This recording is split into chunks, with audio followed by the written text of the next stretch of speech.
Good morning student. Next हमारे पास topic है natural boundary.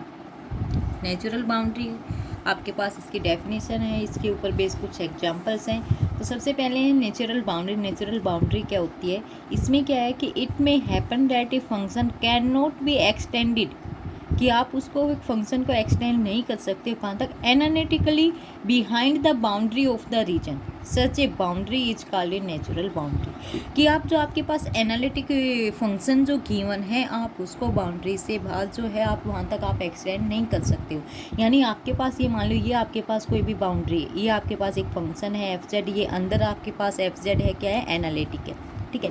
और ये जो आपको सर्कल दिखाई दे रही है, सर्कल की जो ये आपके पास क्या सिंगुलर पॉइंट्स है आपके फंक्शन एफ जेड का।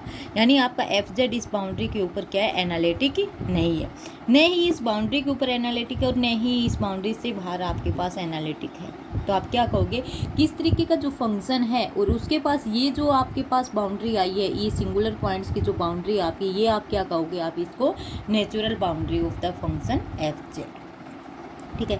या फिर आपको पता, आपने कन्वर्जेंस वाला भी एक टॉपिक किया था, उसके अंदर आप पावर सीरीज में जो करते थे तो आपके पास सीरीज देती थी, उसका सम आप क्या निकालते थे? कन्वर्जेंट।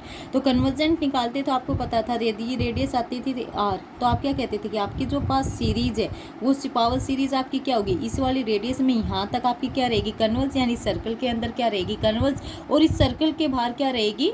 डाइवर्ज। और ये जो सर्कल है ये आपके पास क्या? आपके सिंगुलर पॉइंट्स, यानी आपका एफ जेड है वो एनालिटिक ही नहीं है। तो आप इस तरीके की जो सर्कल आएगी, ये सर्कल जो आपके पास क्या सिंगुलर पॉइंट्स की जो सर्कल है, इस सर्कल्स को आप क्या कहोगे कि आपके पास यही क्या आपकी natural boundary of the function F Z, ठीक है। उसके बाद आपको फिर से आपकी ये डेफिनेशन थी, अब ये देख लो आपके पास सेम वही उसी की डेफिनेशन है कि suppose that a power series has a radius of convergence R, कि मान लो आपके पास एक पावर सीरीज है, उसकी रेडियस है ऑफ कन्वर्जेंस ये आर, आपने ये ले ली, ठीक है। Define an analytic function f inside the disc, आपने क्या किया? आपके अंदर, ये इस वाले के अंदर क्या है आपका? एफ ए एनालिटिक फंक्शन है। अब डिस्क की क्यों कह रहे हैं आप? इसको सर्कल कह रहे हो, सर्कल में आपको पता है ओनली आपकी क्या सिर्फ ये एक कर्व रहती है, ठीक है। तो इसीलिए कह रहा है वो किसी जो सर्कल आएगी यही आपकी क्या नेचुरल बाउंड्री, क्योंकि इसी सर्कल के ऊपर आपके क्या है सिंगुलर पॉइंट्स। लेकिन डिस्क कब बन जाएगी? जब आपकी इन्हीं सभी पॉइंट्स को क्या करेगा? कवर करेगा, ठीक है। तो इस डिस्क के अंदर आपको पता है इसके अंदर जो एफ जेड है वो आपकी इस वाले के अंदर क्या है? एनालिटिक है, ठीक है। यानी रेडियस कन्वर्ज करिए और अंदर क्या आपका? एनालिटिक। तो कह रहे हैं कि आपके पास एक एनालिटिक फंक्शन एफ है इनसाइड दैट डिस्क, इस डिस्क के अंदर आपका क्या है? एनालिटिक फंक्शन एफ है। And also consider the points of it, also consider the points on the circle of convergence, ठीक है। तो कह रहे ये क्या करेगा? ये पॉइंट्स के कंसिडर कर रहे हो आप इस सर्कल ऑफ कन्वर्जेंस, ये आर आपके पास रेडियस दे रखी है, यहाँ तक आपके पास क्या कन्वर्ज है। तो ए point from which there is a neighborhood on which f has an analytic extension is regular otherwise singular। क्या कह रहा है कि आपके पास जो ये सर्कल है, यहाँ पे देखो, ये आपने क्या एक जो आप एफ जेड फंक्शन लिया, या आपका एफ जेड इस डिस्क के अंदर यहाँ तक क्या आपका कन्वर्जेंट है, यानी एनालिटिक है, और इसके बाहर एनालिटिक नहीं है। तो कह रहे हैं कि आप ये कह रहे हैं कि एक पॉइंट लो कोई भी, और उस पॉइंट के क्या आप नेबरहुड लो। यदि इस नेबरहुड में आपका फंक्शन एनालिटिक है, एनालिटिक एक्सटेंशन इज रेगुलर, यानी एक्सटेंड करने के बाद आपने ये नेबरहुड ले ली, इस कंप्लीट नेबरहुड में आपका फंक्शन क्या है? एनालिटिक। यदि वो एनालिटिक है तो आप क्या कहोगे कि आपके पास क्या है? वो फंक्शन एनालिटिक रहेगा। लेकिन यदि इसके अलावा यदि कुछ हो गया तो आप क्या कहोगे? वो क्या है? सिंगुलर। इसके अलावा मतलब यहाँ पे बाउंड्री के ऊपर लो कोई पॉइंट लिया आपने इस बाउंड्री के ऊपर पॉइंट लेके आप उसकी नेबरहुड लोगे, नेबरहुड लोगे तो आपको पता है इस साइड वाले में क्या आपका नॉट एनालिटिक, नॉट एनालिटिक है, तो ये पॉइंट आपके पास क्या हो गया? आपका सिंगुलर पॉइंट्स, ठीक है। तो यही कहा उसने कि point for which there is a neighbourhood on which f has an analytic extension is regular, यदि एनालिटिक एक्सटेंशन हो रही है आपकी रेगुलर तो आप उसको एनालिटिक फंक्शन कहोगे, वहाँ पे अदरवाइज सिंगुलर हो जाएगा, ठीक है। Then the circle is a natural boundary. तो आप कह रहे हो जो आपकी सर्कल आएगी, यानी यहाँ पे आपके क्या सारे सिंगुलर पॉइंट, सारे सिंगुलर पॉइंट से आपके पास क्या एक कर्व बन गई जो कि आपकी सर्कल है, ठीक है, क्योंकि सर्कल में ओनली सिर्फ ये कर्व डिनोट होगी। तो कह रहे ये सर्कल आपके पास क्या आपकी नेचुरल बाउंड्री है, जो आपके किसको कंटेन करेगी? आपके सभी सिंगुलर पॉइंट्स को, ठीक है। Boundary and all its points are singular. इसके सभी पॉइंट्स के आपके सिंगुलर पॉइंट्स। ठीक, इसके ऊपर बेस आपके पास एक एग्जांपल है, कह रहा है so that the circle of convergence, आपको सर्कल ऑफ कन्वर्जेंस शो करनी है आपके इस फंक्शन की एफ जेड की, जो आपके पास ये गिवन है। कह रहा है कि ये आपके पास क्या है, नेचुरल बाउंड्री आई। ठीक है, आपने ये फंक्शन है 1 प्लस में जेड स्क्वायर, ठीक है, जेड की 4 जेड की 8, इस फंक्शन को आपने सिंपल लिख लिया आपके पास summation n is equal to 0 से इन्फिनिटी जेड की पावर 2n, 2 की पावर n नहीं है, जेड की पावर 2 और उसकी पावर क्या है n। ठीक है, तो यहाँ से आपके पास an क्या हो जाएगा, इस पावर सीरीज का, ये आपके पास क्या बन चुकी है अब, पावर सीरीज। तो आपने कहा था पावर सीरीज। अब आपको क्या निकालनी है, रेडियस ऑफ कन्वर्जेंस r। ठीक है, रेडियस ऑफ कन्वर्जेंस आप निकालते हो तो आप क्या लेते हो, एबेल्स टेस्ट से निकाल सकते हो, an बाई में an प्लस 1, आपका an इजिकल टू जेड की पावर 2 बाई में an plus 1 is equal to z की 2 की पावर n प्लस 1, फिर an बाई में an प्लस 1 डिवाइड करके आपके पास ये कैंसिल आउट होकर 1 बाई में जेड स्क्वायर आपके पास ये रह जाएगा। यहाँ से आप क्या कर लोगे, आप इसकी रेडियस ऑफ कन्वर्जेंस जैसे निकालते हो, रेडियस ऑफ कन्वर्जेंस निकाल लोगे। अब सर्कल ऑफ कन्वर्जेंस आप कहते हो, उसको हम किससे डिनोट कर रहे हैं, गामा फंक्शन से। ठीक है, ये आपकी क्या है, सर्कल ऑफ कन्वर्जेंस है आपकी पावर सीरीज की। ठीक है, तो आपकी पावर सीरीज की सर्कल ऑफ कन्वर्जेंस कहाँ गई, modulus of z is equal to 1।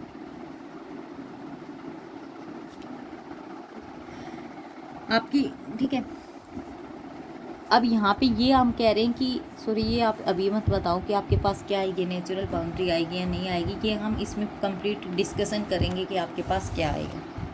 तो हम यहाँ से शो कर रहे हैं कि जो आपके पास आर्क है, यानी आर्क आपकी ये जो थी, ये आपके पास क्या थी, रेडियस ऑफ कन्वर्जेंस सर्कल थी। तो आप कह रहे हो ये जो आर्क है आपकी सर्कल ऑफ कन्वर्जेंस की, however small contains a singular of F Z, ये आपके पास क्या बहुत स्मॉल है और आपकी क्या कंटेन करिए, इसके ऊपर क्या होते हैं, सिंगुलर पॉइंट्स। तो singular points of F Z है। Now any point of this arc, कि आपके इस आर्क के कोई भी पॉइंट है, वो आपको पता है किसकी फॉर्म में मिलेगा, E raise to power iota alpha. ठीक है, वेयर अल्फा आपका कहाँ से कहाँ होगा, मान लो यहाँ से अल्फा 0 से चला है तो ये कंप्लीट करके क्या आ जाएगा 2 पाई, तो 0 से 2 पाई। तो जेड को आप कैसे लिख सकते हो, r E raise to power iota alpha.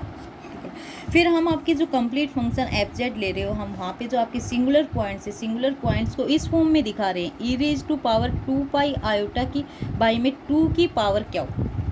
ठीक है, इस फॉर्म में दिखाने के लिए, और पी और क्या हुआ, अब यहाँ पे आपके क्या है, इंटीजर्स है, कि पी और क्या हुआ आपके किस में आएंगे, आपके इंटीजर्स में। ये आपके पास क्या है, इंटीजर्स है, और ये आपके क्या है, सिंगुलरिटी ऑफ एफ जेड, क्योंकि ये आपके पास क्या, ये पॉइंट्स कौन से हैं जो आपके सर्कल के ऊपर लाइव करेंगे, वो आपके पास क्या होते हैं, आपके सिंगुलर ऑफ एफ जेड। ठीक है, अब एफ जेड आपके पास कंप्लीट फंक्शन है, 1 प्लस में जेड प्लस में इन्फिनिटी तक गिवन गया हुआ है। तो हमने ये लिख लिया 1 प्लस में जेड स्क्वायर प्लस में टेंस टू जेड की पावर 2 की पावर क्या हो, यहाँ तक आपका फंक्शन गया।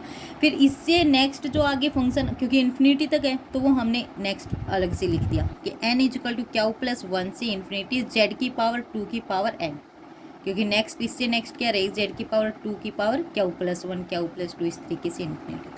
ठीक है, फिर इस फंक्शन को हम f1 मान रहे हैं, इस फंक्शन को हम f2 मान रहे हैं। एफ जेड आपका किसके इक्वल आ गया, f1 जेड प्लस में f2 जेड। फिर अब ये फंक्शन f1 जेड, ठीक है, f1 जेड को आपको पता है किसकी फॉर्म में लिखना है, आपको पता है r E raise to power iota alpha होता है। तो ई रेज टू पावर आयोटा आपके पास क्या, इस फॉर्म में लिखना चाह रहे हैं हम इसको, तो ई raise to power 2 pi P iota 2 की पावर क्या हो। ठीक है, ये आपके पास क्या है, एक पोलिनोमियल फंक्शन है, किसमें, आर में, क्योंकि यहाँ पे आप रखते जाओगे तो पहले आर फिर प्लस में आपके पास जो ये फंक्शन है आर इंटू में, सब में आर आता जाएगा। तो कह रहे हैं ये पोलिनोमियल है, किसमें, इन आर में, और डिग्री इसकी क्या है 2 रेज टू पावर क्या हो।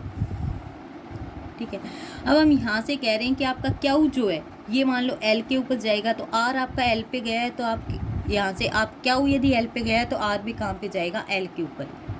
ठीक है, दूसरे एक फंक्शन f1 जेड है, f1 जेड के लिए तो हमने बता दिया कि ये आपके पास, या फिर यहाँ से देख लो, ये आपके 1 प्लस में जेड स्क्वायर प्लस में जेड की पावर 2 क्या आपके पास एक पोलिनोमियल है, f1 जेड इसी की इक्वल है ना, ये आपके पास क्या एक पोलिनोमियल है। ठीक है, जेड की बजाय आप आर और E raise to power iota alpha put करोगे ये वाली वैल्यू, तो आपकी किस में आर सभी आर में आ जाएगा, ये आर स्क्वेयर आर की पावर 2 क्यू, तो पोलिनोमियल आर में हो जाएगी, डिग्री आपकी क्या है 2 की पावर क्यू। ठीक है, अब सेकंड फंक्शन बच गया, इस फंक्शन के ऊपर डिस्कशन करेंगे। ठीक है, इस फंक्शन के ऊपर डिस्कस करोगे तो f2z, जेड है, जेड को आपने पता है इस फॉर्म में लिखना है, ये लिख दिया इधर। ठीक है, आपको पता है यहाँ से आपका क्या जेड की पावर 2 की पावर n, तो जेड की वैल्यू आपने यहाँ पे रख दी R E raise to power 2 pi P by में 2 की पावर क्यू, ये वाली। ठीक है, अब इसके साथ आपके पास क्या है, अब आर की पावर 2n हो जाए, 2 की पावर सॉरी आर की पावर 2 की पावर n यहाँ पे रखोगी इसकी, तो आर की पावर 2 की पावर n, क्योंकि आपका जेड ये जेड की इक्वल है जब r E raise to power 2 pi p और बाई में 2 की पावर क्यू। ठीक है, इसका आप क्या कर रहे हो, इसकी पावर कर रहे हो 2 की पावर n, तो आपके पास क्या आ गया आर की पावर 2 की पावर n। ठीक है, फिर आपके पास एक्सपोनेंशियल में है ये।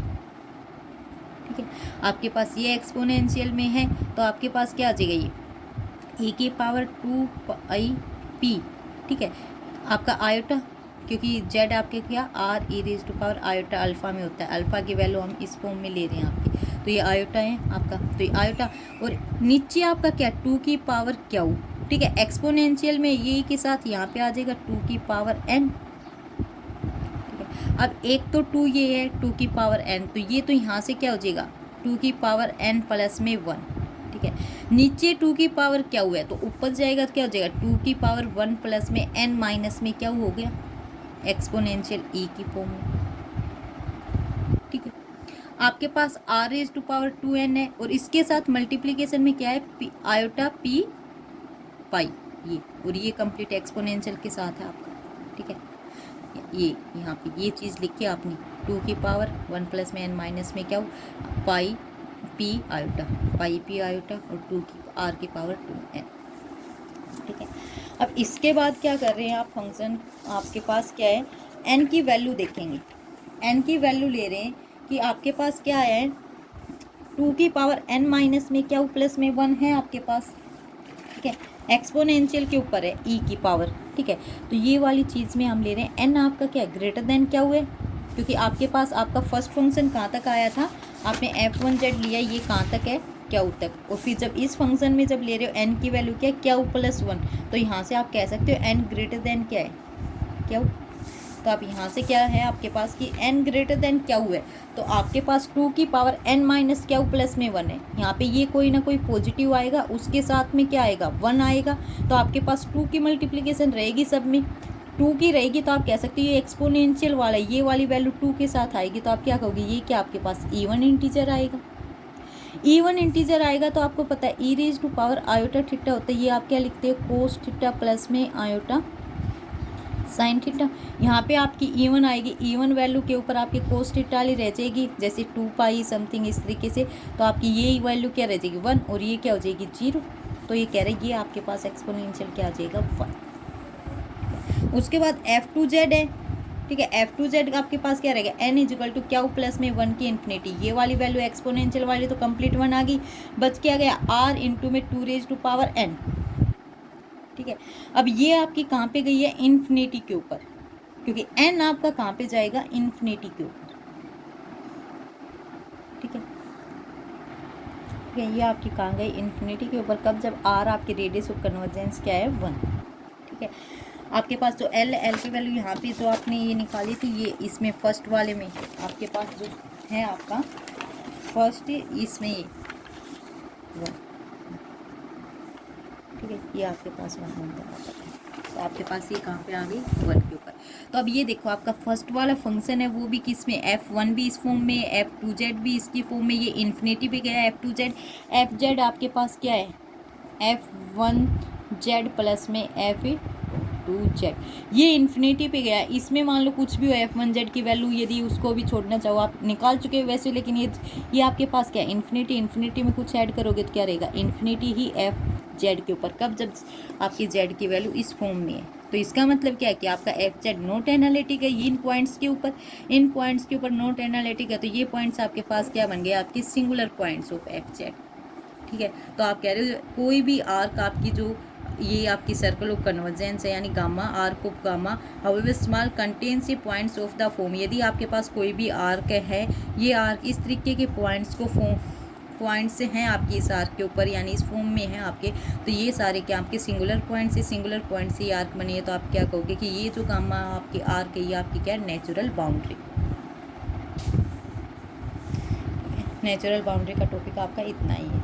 आपके पास एक एग्जांपल और गिवन है आपके नोट्स में, वो आप खुद कर लेना। सिंपल एज इट इज़ ऐसे ही करना है।